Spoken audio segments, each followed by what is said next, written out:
Today's subject is a man who never truly belonged to Hollywood, even as his face graced its most iconic films.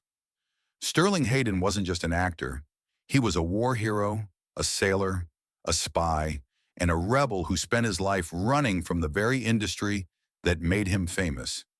He was a Hollywood leading man, a war hero, and the unforgettable face in classics like Dr. Strangelove, The Asphalt Jungle, and The Godfather. But behind the cult roles, behind the rugged charm and two-fisted characters, Sterling Hayden's most defining identity was never on a film set. It was on a deck, at sea, and at home, as a father. While the world admired his intensity on screen, he was quietly fighting to raise 6 children in a world he deeply distrusted. Children who weren't shaped by red carpets or studio lights, but by a father who valued freedom over fame and truth over polish.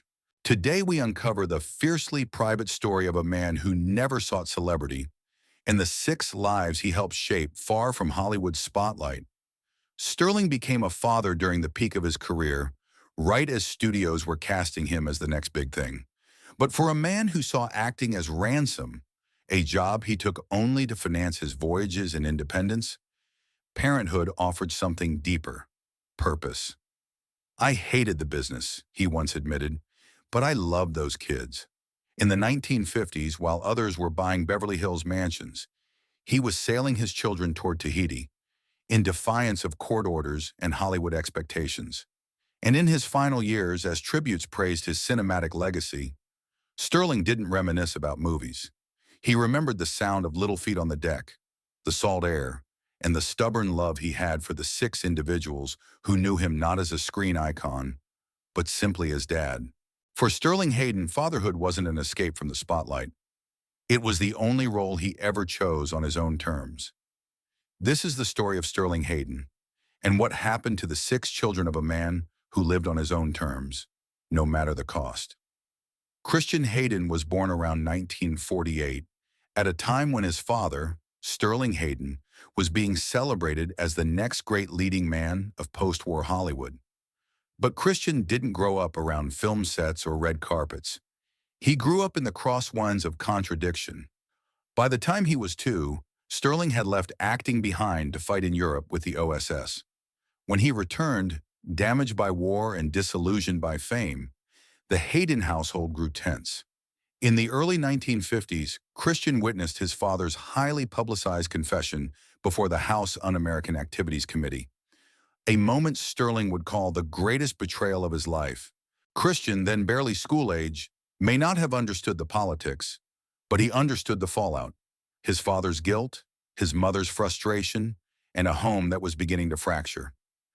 In 1958, after a long and volatile marriage, Sterling and Christian's mother, Betty DeNoon, divorced. A year later, in 1959, came the defining event of Christian's youth. Sterling, defying a court custody order, took Christian and his 3 siblings aboard a wooden schooner and sailed to Tahiti. Christian was 11. Newspapers called it a kidnapping. His father called it freedom. The return from that voyage was not triumphant. Christian re-entered a world shaped by lawsuits, custody hearings, and a father increasingly withdrawn from public life. Through the 1960s, while Sterling drifted between acting gigs and memoir writing, Christian drifted the opposite way, toward silence. He never sought the spotlight, never claimed his last name for gain. By the 1970s, when his father reappeared in The Godfather and Dr. Strangelove, Christian had already stepped into obscurity. Unlike his sister Gretchen, who pursued classical Indian dance, or Dana, who stayed tethered to boats, Christian left no trail. By the 1980s, as Sterling aged into isolation and died in 1986, Christian's presence in public records had all but disappeared. No career press, no speaking engagements, no interviews. Today, he remains the most private of the Hayden children, a man whose life began in headlines but drifted far from them. He never corrected the public story, never reclaimed his narrative. And in that choice, he may have found what eluded his father for decades: a quiet life, untouched by fame, immune to its damage. Donna Hayden was likely born around 1950, the second of Sterling Hayden's 4 children, with his second wife, Betty DeNoon. And like his siblings, he entered the world during the height of his father's internal collapse. While Hollywood was still casting Sterling as a stoic hero, Donna saw the real version, a man battling guilt over betraying his fellow communists before Congress, sabotaging his own career, and drifting farther from domestic life with each passing year. Donna was just a boy when his parents' marriage unraveled, and by 1959, at around age 9, he became part of the infamous voyage that would define the Hayden legacy. That spring, Sterling defied a court custody order, loaded Dana and his 3 siblings onto the schooner Wanderer, and disappeared into the Pacific. For Dana, the trip wasn't a scandal, it was a beginning. While the media painted his father as reckless, Dana saw him as daring. He learned the ocean the way other children learned playgrounds. He didn't inherit Hollywood dreams, he inherited salt air, wooden decks, and a philosophy that rejected the ordinary. As Dana grew older, he didn't return to shore and stay there. He followed the ocean. In his adult life, he became the caretaker of Tautira, a 60-foot wooden schooner docked in Sausalito, named after the Tahitian village where the Hayden family briefly lived. For over 2 decades, Donna lived aboard that boat, echoing the life Sterling once fought to reclaim. But unlike his father, Dana wasn't running from fame. He was never in its grip to begin with. He lived quietly without interviews, roles, or press. Friends described him as reflective, spiritual, and devoted to simplicity. He didn't seek out his father's image, he preserved his values. When Dana was diagnosed with brain cancer in the 2010s, he stayed aboard Tautira, surrounded by those who knew him not as the son of a legend, but as a man who had made peace with the tides. He passed away in 2018, leaving behind not a public brand, but a deeply personal legacy, a life at sea, a boat that outlived him, and a quiet defiance of the chaos he was born into. While Sterling Hayden left behind films and regrets, Dana left behind still water, clean wood, and the kind of freedom his father never stopped chasing. Gretchen Hayden was born in September 1950, the third of Sterling Hayden's 4 children with Betty DeNoon, and the only daughter from that marriage. From an early age, Gretchen experienced life through a lens few children could understand. Not one of glitz or excess, but of volatility, rebellion, and constant motion.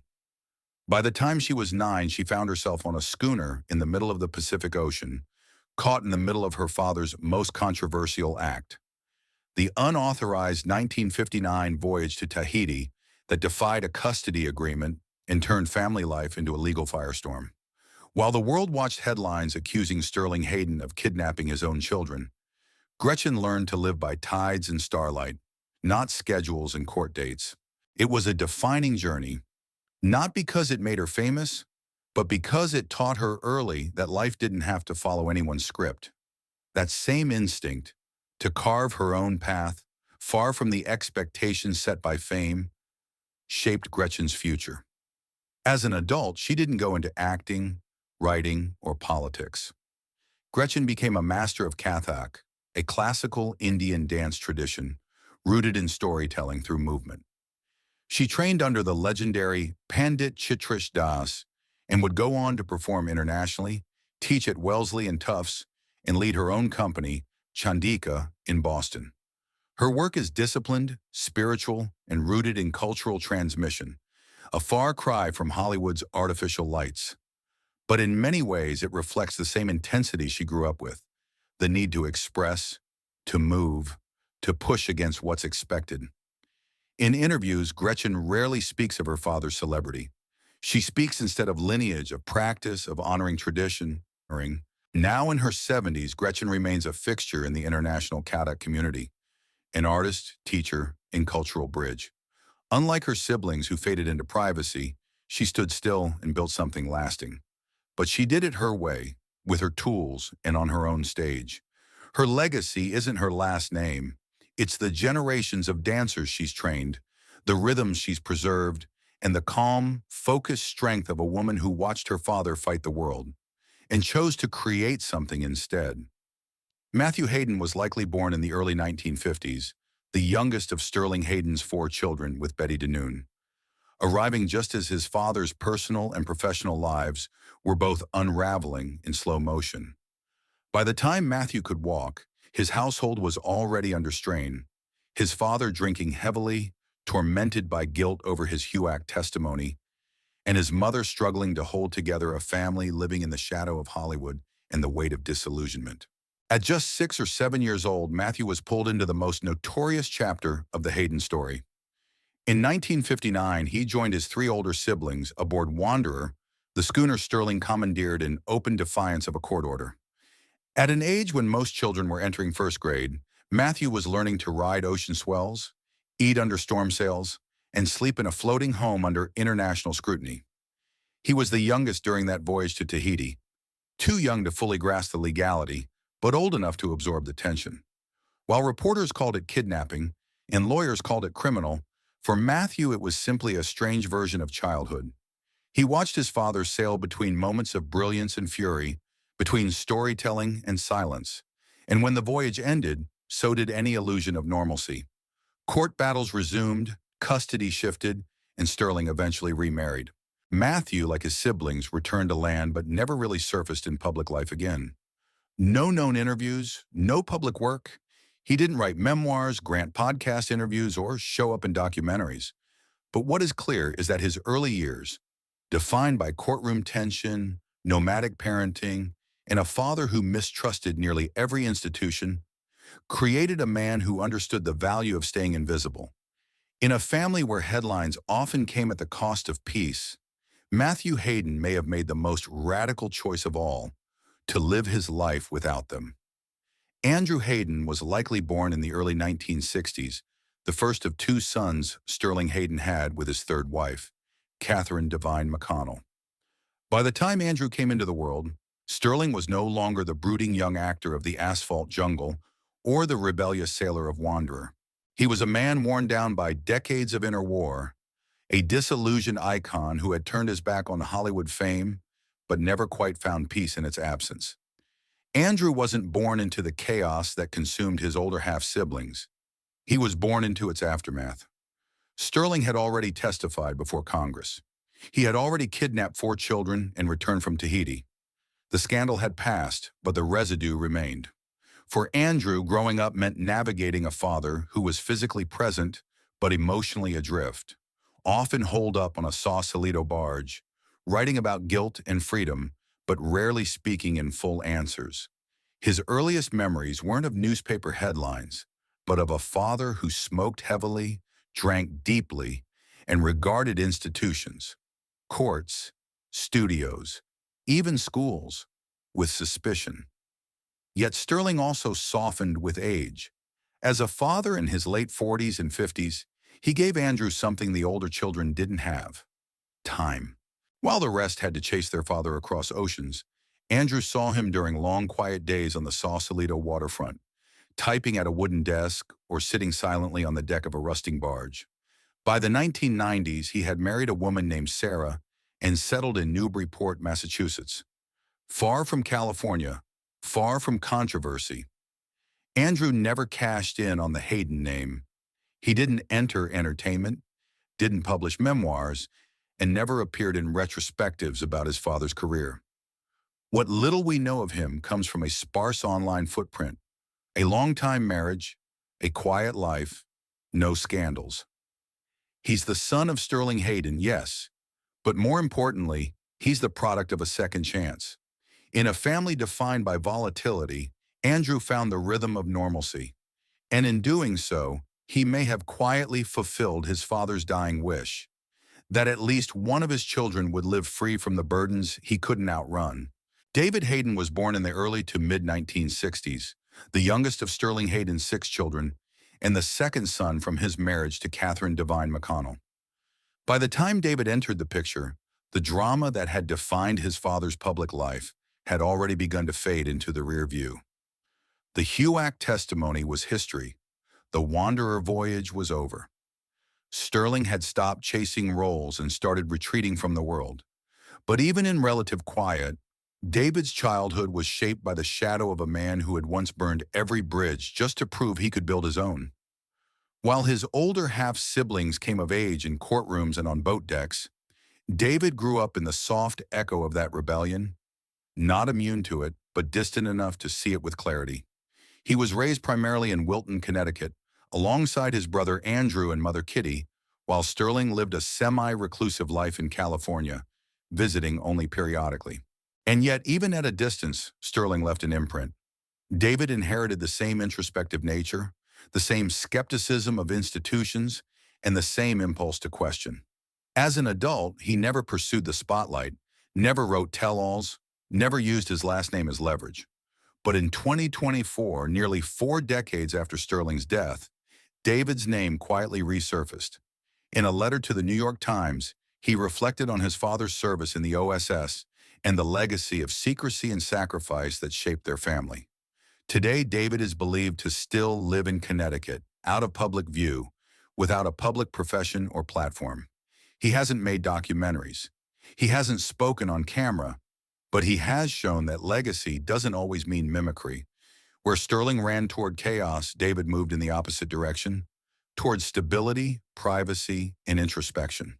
In a family forged by fire and fame, David Hayden chose to walk quietly, and in doing so became one of the few to carry his father's complexity without repeating his mistakes. 6 children. None became actors. None clung to the spotlight. None tried to rewrite their father's story. Instead, they each carried a different piece of it: the sea, the silence, the defiance, the burden. Christian walked away from it all. Dana lived on the water until the very end. Gretchen found rhythm in ancient dance. Matthew chose quiet over legacy. Andrew built a steady life far from California. And David, in the end, spoke not for fame, but for memory. They weren't raised by a Hollywood icon. They were raised by a man at war with himself. And somehow, they survived it. Not by inheriting his fame, but by outliving his storm.